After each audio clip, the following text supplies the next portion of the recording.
look at them titties!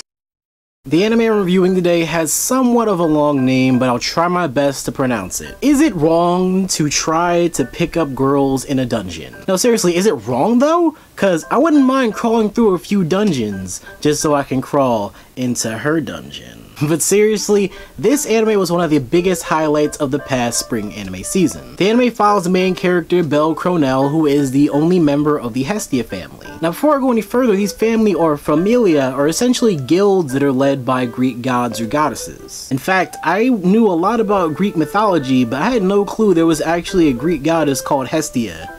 So it took me a while to figure out what it's about Greek goddesses. But yes, Hestia is one of the goddesses, and she is just about the cutest and kind of one of the sexiest things in this anime. The anime comes off as being a mixture of a medieval world mixed in with these RPG elements. As the adventurers fight through this dungeon in the middle of the city, they fight monsters, level up, gain new abilities and skills, and even get items that they can sell for money. Now Belle is pretty low level, and honestly, he sucks. Within the first few minutes of the anime, he's attacked by a Minotaur, and he's saved by this woman named Ise Wallenstein, who just so happens to be the love interest throughout the rest of the anime. Now, this anime is basically a harem because almost every girl that we see in this anime will have a crush on Belle without him even noticing it. This was something that bothered me about the anime because I knew there were a lot of events that were going to take place, and I knew there was going to be a lot of story to unfold,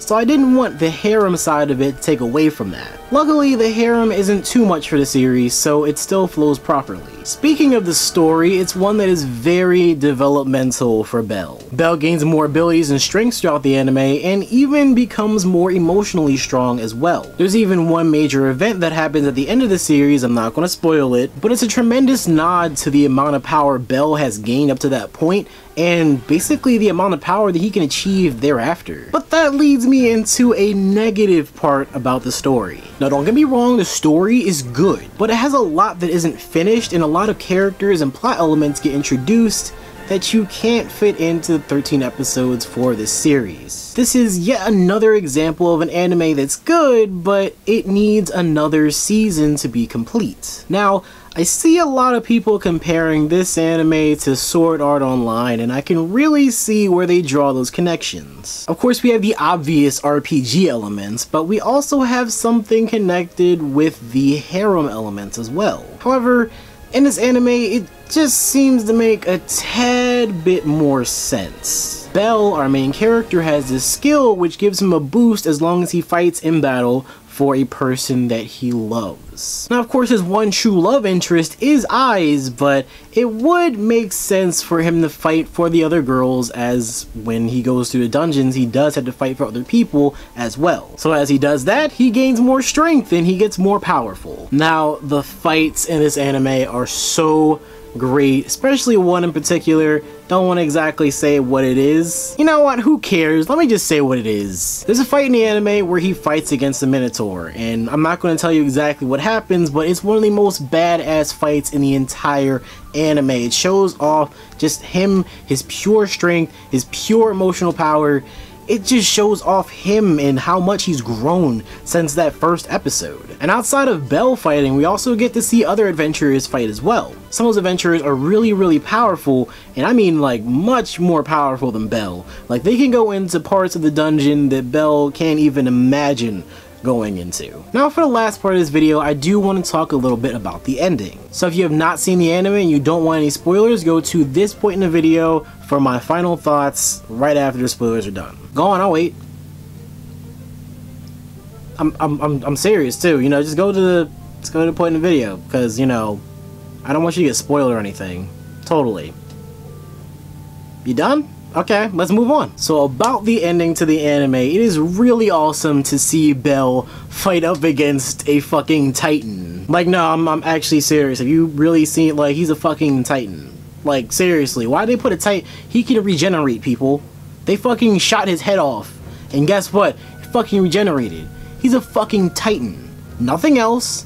He's a titan. But it is really just badass watching everybody fight against a titan, and also seeing Belle use his final special move with his new weapon and just fucking destroy the Titan itself. But the biggest surprise at the end of the anime is finding out who Belle's grandfather really is, and oh boy, it's great to have those same tropes being used over and over again, where the main character gains some sort of really great ability from his father, grandfather, or someone that is related to him. Now don't get me wrong, I'm not mad about it anyway, it's just, isn't it kind of a little bit overdone by now? We find out that Belle's grandfather just so happens to be the great god Zeus.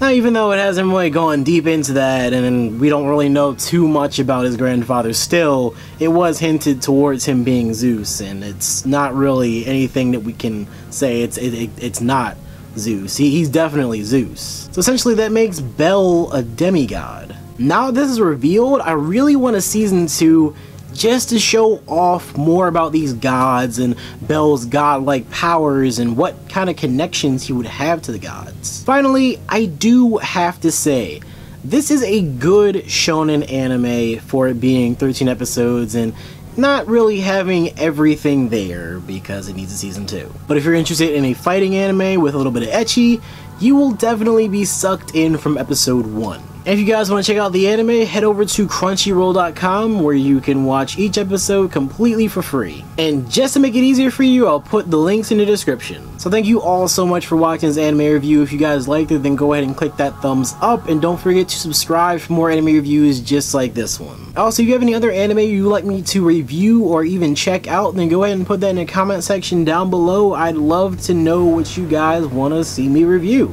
And that is just about all for today, so this is me, NextLevelOtaku, saying stay gold, and I'll see you guys later.